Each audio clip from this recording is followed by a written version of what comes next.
বিয়ে করে কি পাইছেন?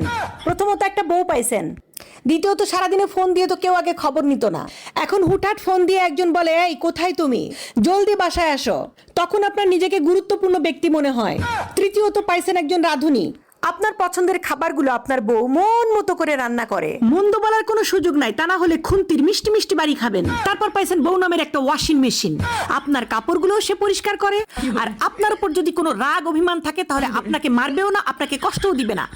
সব রাগ অভিমান আপনার কাপড়ের উপর লাফালাফি করে সে শেষ করবে। তার উপর বউ নামের একটা free free auto tape recorder পেয়ে গেছেন। আপনি তার কথা শুনবেন না জেনেও আপনাকে সে সব সময় অ্যাডভাইস দিতে থাকে, কিসে আপনার ভালো হবে, কিসে আপনার খারাপ হবে, সব সময় বলতে থাকবে। আপনাকে নিয়ে সারাদিন যে চিন্তা করে। প্রতি সপ্তাহে খুব বড় সড়ো করে আপনাকে একটা বাজারের লিস্ট ধরিয়ে দেওয়া হয়, যাতে আপনি কম খরচে কিভাবে বেশি জিনিস কিনতে পারেন। তারপরে আপনার নিজের ঘরে আপনি রাত 10টার পরে ঢুকতে পারবেন না, সেই জন্য একটা বউ নামের দারোয়ান আপনি পেয়ে গেছেন। বউয়ের সাথে সাথে শ্বশুর